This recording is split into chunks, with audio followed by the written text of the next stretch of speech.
का हमारा पहला question, find the roots using method of completing squares. Using method of completing squares. Yes.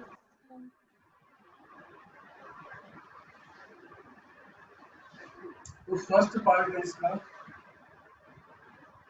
2x square minus 7x plus 3 equal to 0। तो हमने सबसे पहले discuss किया था कि जब भी हम मेथड ऑफ कंप्लीटिंग स्क्वायर लगाते हैं तो उसमें एक्स स्क्वायर का कोफिशिएंट 1 होना चाहिए हमारा। Yes sir. इसमें हम इस पूरी इक्वेशन को हम 2 से डिवाइड कर देंगे तो क्या हो जाएगा 2x square upon 2 minus 7 upon 2 plus 3 upon 2 equal to 0। 2 से 2 कैंसिल हो गया तो यहाँ से कितना होगा बच्चे x square minus 7/2x plus 3/2 बराबर 0। अब जो मिडिल टर्म होता है हमारा, मिडिल टर्म में हमारा क्या होता है, इसको हम 2ab के फॉर्म में लिखते हैं। तो 2ab के फॉर्म में कैसे लिखेंगे, इसे हम लिख लेंगे x square minus 2 into x into, इसे हम लिख सकते हैं 7/4। जो नंबर आगे लिखा होता है उसके डिनोमिनेटर में हम क्या करते हैं 2 से इंटू करके लिख देते हैं। तो जैसे यहाँ पे 7/2 लिखा हुआ था तो उसके डिनोमिनेटर में 2 से इंटू कर दिया तो ये 7/4 हो गया। अब जो भी हमारे b की वैल्यू होती है, जो भी हमारे b की वैल्यू होती है तो उसके स्क्वायर को जोड़ते हैं और उसके स्क्वायर को सब्ट्रैक्ट करते हैं। तो देखो यहाँ पे a square plus b square minus 2ab, ये फॉर्मूला बन गया x माइनस 7/4 का स्क्वायर। और जो बाकी के दो नंबर बचे हैं इनको राइट हैंड साइड में ले जाओ तो क्या बचेगा 7/4 का स्क्वायर प्लस का और माइनस का 3/2 हो गया। तो यहाँ से हो गया x माइनस 7/4 का स्क्वायर, यहाँ से हो जाएगा बेटा ये 49/16 माइनस 3/2। तो जब हम इसका एलसीएम लेंगे तो ये हो जाएगा x माइनस 7/4 का स्क्वायर बराबर 16 और 2 का एलसीएम 16 हो जाएगा, ये 49 और ये हो जाएगा 24। तो ये हो जाएगा x माइनस 7/4 का स्क्वायर बराबर 25/16। तो x माइनस 7/4 कितना हो जाएगा प्लस माइनस 5/4। 25/16 इसका जब रूट लेंगे तो प्लस माइनस 5/4 हो जाएगा। तो जब हम एक बार प्लस साइन ले लेंगे तो x माइनस 7/4 5/4 हो जाएगा। तो x की वैल्यू हो जाएगी 5/4 प्लस 7/4, तो ये हो जाएगा 12/4 यानी कि 3। तो एक बार माइनस साइन ले लेंगे तो x माइनस 7/4 हो जाएगा माइनस का 5/4। तो यहाँ से छोटा सा लिख लेते हैं, यहाँ पे x की वैल्यू माइनस 5/4 प्लस 7/4, तो ये 2/4 यानी कि 1/2 हो जाएगा। तो एक रूट हमारा 1/2 आ गया और एक रूट हमारा 3 आ गया। बात समझ में आ गई? Yes sir. चलो इसका दूसरा पार्ट भी कर लेते हैं।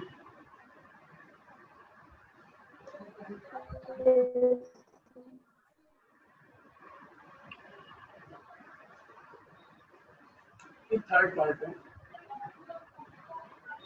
4x square plus 4√3x plus 3 equal to 0। इसमें हमें method of completing square use करना है। तो देखो मेथड ऑफ कंप्लीटिंग स्क्वायर का मतलब क्या होता है, मेथड ऑफ कंप्लीटिंग स्क्वायर का मतलब है कि एक्स स्क्वायर का कोफिशिएंट 1 होना चाहिए। तो पहले तो हम पूरी इक्वेशन को 4 से डिवाइड कर देंगे। तो ये हो जाएगा 4x square upon 4 plus 4√3x upon 4 plus 3 upon 4 बराबर 0। तो यहाँ से हो जाएगी x square plus √3x plus 3/4 बराबर 0। अब जो सिंगल x वाला टर्म है इसको हम 2ab के फॉर्म में लिखेंगे। तो ये हो जाएगा x square plus 2 into x plus into √3/2 plus 3/4। और जो बच्चों b की वैल्यू यहाँ आई है तो b के स्क्वायर को जोड़ देंगे और b के स्क्वायर को घटा देंगे, यानी बराबर 0 हो जाएगा।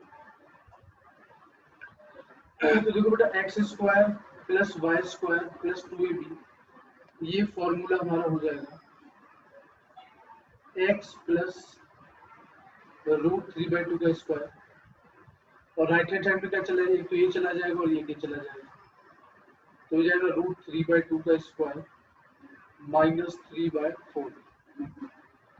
तो ये हो जाएगा बेटा x प्लस √3/2 का स्क्वायर बराबर ये 3/4 माइनस 3/4, तो ये तो 0 हो गया पूरा। इसका मतलब मेरा बचा यहाँ पे x प्लस √3/2 का स्क्वायर बराबर 0। तो इसे मैं लिख सकता हूँ x plus √3/2 into x plus √3/2 बराबर 0। x प्लस √3/2 को 0 के बराबर कर देंगे तो x इक्वल टू माइनस 3/2 हो गया, माइनस √3/2, और इस दूसरे वाले ब्रैकेट को 0 के बराबर कर देंगे तो x प्लस √3/2 बराबर 0। तो यहाँ से भी x की वैल्यू माइनस √3/2 आ जाएगी। तो ये हमारा पहला रूट हो गया, ये फर्स्ट रूट हो गया हमारा, और ये हमारा सेकंड रूट हो गया।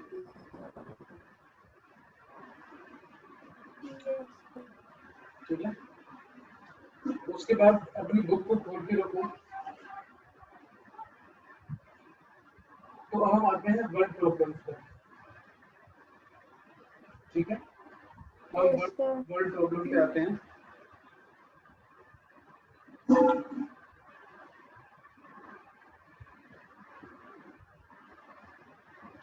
तो वर्ड प्रॉब्लम ये हमारी क्वेश्चन नंबर 4 है। क्वेश्चन नंबर 4 में क्या लिखा हुआ है, the sum of reciprocal of Rahman says 3 years ago and 5 years from now is 1/3। तो हमने मान लिया let Rahman's present age equal to x years।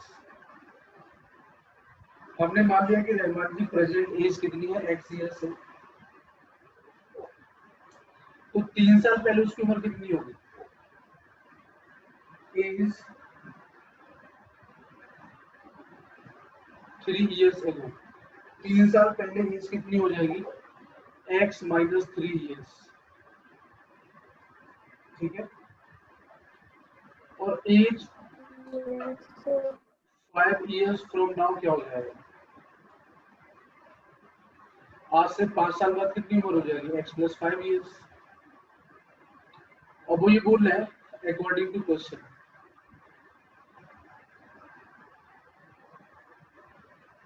Question में क्या बोला जा रहा है कि सम ऑफ रेसिप्रोकल, तो x माइनस 3 का रेसिप्रोकल क्या हो जाएगा, 1/x माइनस 3। x प्लस 5 का रेसिप्रोकल क्या हो जाएगा, 1/x प्लस 5। तो इनका सम 1/3 है। ठीक है, इनका सम 1/3 है। तो हमें क्या करना है, x की वैल्यू बतानी है। तो एलसीएम ले लेंगे, यहाँ पे एलसीएम कितना हो जाएगा, x माइनस 3 और x प्लस 5 क्रॉस मल्टीप्लाई कर देंगे तो ये हो जाएगा x plus 5 plus x minus 3 ये 1/3 के बराबर हो जाएगा। तो ये हो जाएगा 2x प्लस 2 डिवाइडेड बाय, इन दोनों को मल्टीप्लाई करेंगे तो हो जाएगा x square plus 2x minus 15 और इसकी वैल्यू 1/3 के बराबर है। यहाँ भी क्रॉस मल्टीप्लाई हो जाएगा तो हो जाएगा 6x प्लस 6 बराबर x square plus 2x minus 15। तो फाइनली हमारा हो जाएगा x square plus 2x minus 15 और इन दोनों को इधर ले जाओ तो माइनस 6x माइनस 6 बराबर 0। तो ये हो जाएगा x square minus 4x minus 21 बराबर 0। वो जो जब इन दोनों का हम फैक्टर करेंगे तो ये हो जाएगा x square minus 7x plus 3x minus 21 बराबर 0। x कॉमन लेंगे तो x माइनस 7 बचेगा, 3 कॉमन लेंगे तो x माइनस 7 बचेगा। तो ये हो गया x माइनस 7 और x प्लस 3 बराबर 0।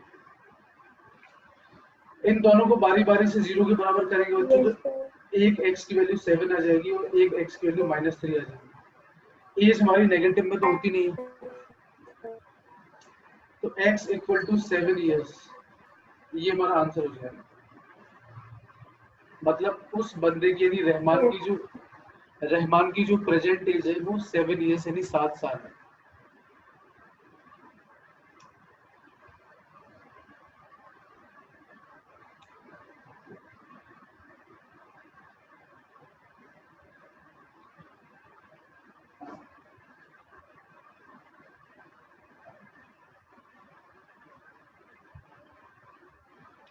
इसका आवाज आ रही है बेटा आपको?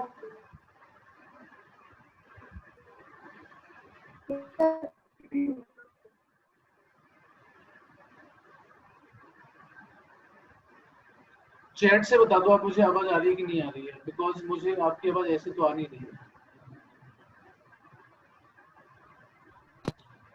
यस सर आ रहा है। अच्छा आ रही है, चलो बढ़िया। चलो क्वेश्चन नंबर 5 कर लेते हैं। क्वेश्चन नंबर 5 क्या है?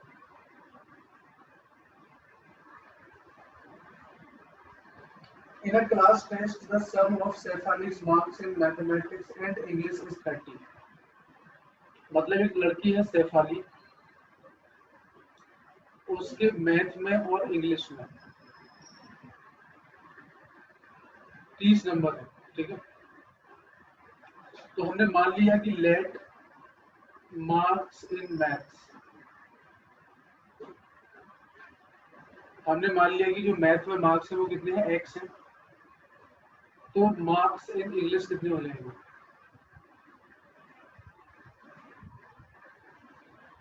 30 माइनस एक्स। मैथ में हमारे मार्क्स हो जाएंगे x और इंग्लिश में हमारे मार्क्स हो जाएंगे 30 माइनस एक्स, ठीक है। अब क्वेश्चन क्या कह रहा है? अकॉर्डिंग टू क्वेश्चन,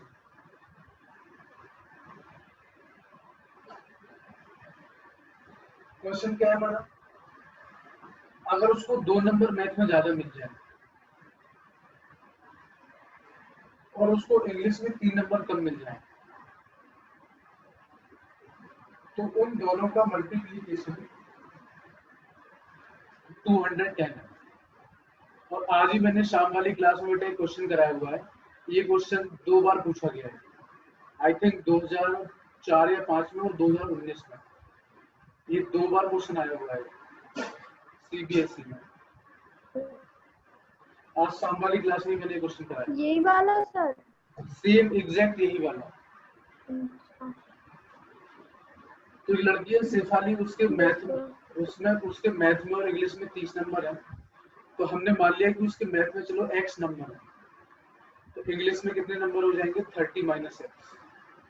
अब क्वेश्चन में क्या बोला जा रहा है कि अगर उसके मैथ में 2 नंबर ज्यादा हो जाए, 2 नंबर ज्यादा होने का मतलब क्या है कि पहले उसके नंबर x थे, अब उसके 2 नंबर ज्यादा हो जाए, मतलब x में 2 को जोड़ दिया और इंग्लिश में 3 नंबर कम हो जाए।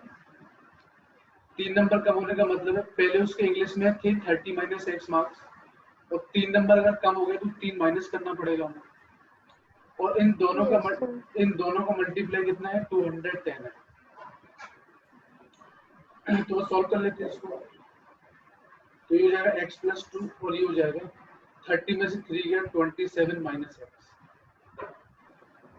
इसको मल्टीप्लाई कर दो इन दोनों को, तो 27x minus x square plus 54 minus 2x बराबर 210।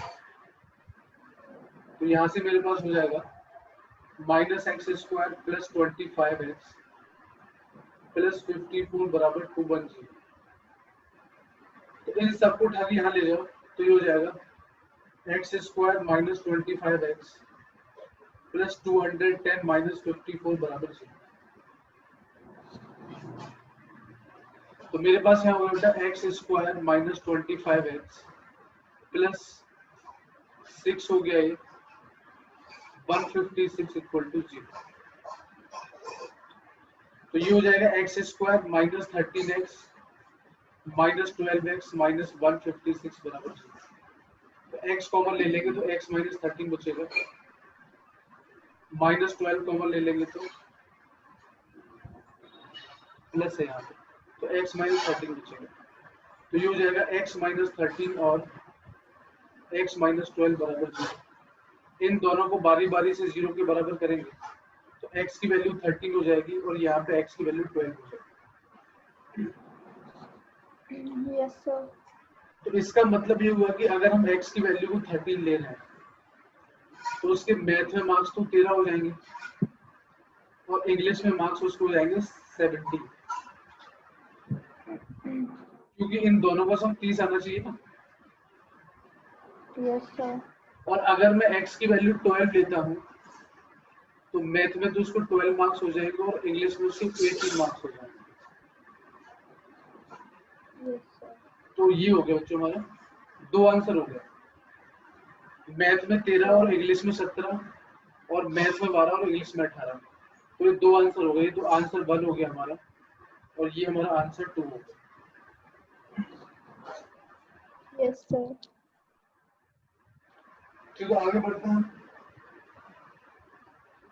Question number 6।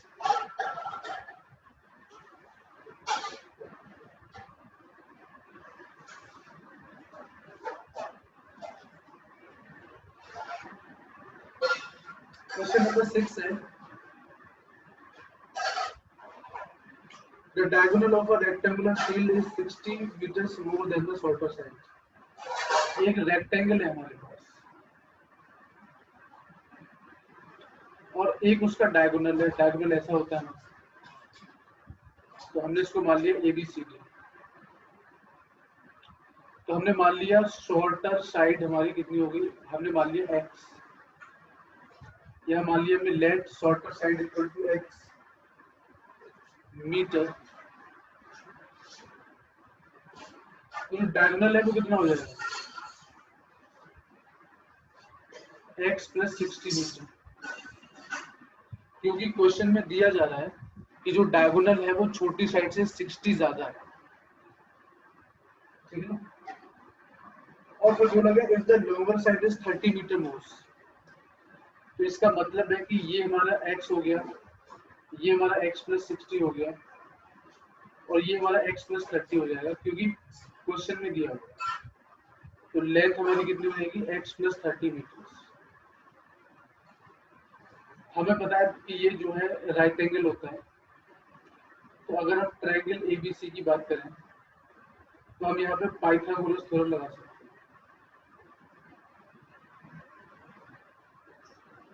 पाइथागोरस थ्योरम क्या होती है, हाइपोटेनियस का स्क्वायर बराबर परपेंडिकुलर का स्क्वायर प्लस बेस का स्क्वायर। तो हाइपोटेनियस कितना है, x प्लस 60, परपेंडिकुलर क्या है x, तो x का स्क्वायर, और बेस क्या है x प्लस 30, तो उसका स्क्वायर। तो यहाँ से हो जाएगा एक्स स्क्वायर, ए प्लस बी स्क्वायर का फॉर्मूला लगा रहा हूँ, तो ए स्क्वायर प्लस बी स्क्वायर यानी कि 3600 प्लस 2ab यानी कि 120x, ये एक्स स्क्वायर हो जाएगा और यहाँ पे ए प्लस बी स्क्वायर तो क्या हो जाएगा, a square plus b square plus 2ab। एक एक्स स्क्वायर से एक एक्स स्क्वायर कट गया, बाकी सबको यहाँ उठा के ले आओ, तो हो जाएगा x square plus 900 plus 60x minus 3600 minus 120x बराबर 0। तो ये फाइनली मेरे पास बचेगा x square minus 60x minus 2700 equal to 0। इसको हमें सॉल्व करना है। तो इसको जब बेटा हम सॉल्व करेंगे तो ये हो जाएगा x square minus 90x plus 30x minus 2700। तो जब हम इसको 0 के बराबर करेंगे तो यहाँ पे हमारा हो जाएगा x माइनस 90 और x प्लस 30। तो जब हम इन दोनों को 0 के बराबर करेंगे तो x की वैल्यू 90 हो जाएगी और x की वैल्यू माइनस 30 हो जाएगी। साइड हमारी कभी नेगेटिव में होती नहीं है तो ये तो कैंसिल हो जाएगा, यानी कि x की वैल्यू हमारी 90 आ गई। तो हमने ब्रेथ को क्या माना था x, तो इसकी वैल्यू 90 मीटर होगी। डायगोनल को क्या माना था x प्लस 60, तो ये 150 हो गया। और लेंथ को क्या माना था x प्लस 30, तो ये 120 हो गया। तो ये हमारा आंसर है।